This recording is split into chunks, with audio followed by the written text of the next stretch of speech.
Beneath the surface of the UK's rivers and canals, these glass eels are the centre of a murky underworld of illegal trade.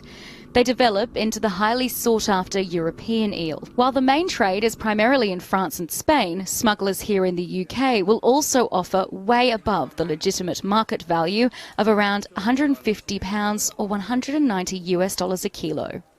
And you can get up to 100,000 glass eels in one suitcase. And if they're leaving Europe at €1 each, that's £100,000 in your suitcase. And then at the other end, you grow them on in a pond in China, and a year later, that's €1 million worth. Hundreds of millions of these eels migrate into Europe's waterways from the North Atlantic every year.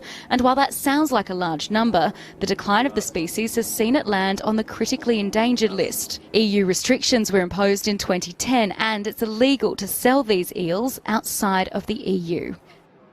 Japan, China, South Korea, they're all great eel eaters. But remember, they're also re-exporting them to North America and back to Europe again.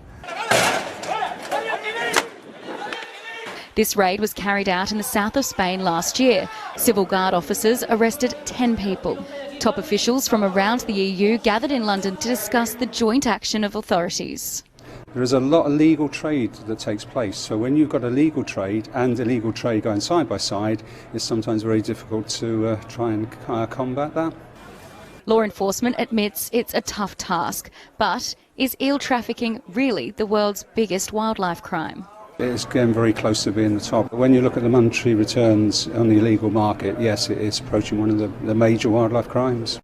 The attention at the moment is firmly on catching the smugglers, and their chances of slipping through the net are getting smaller.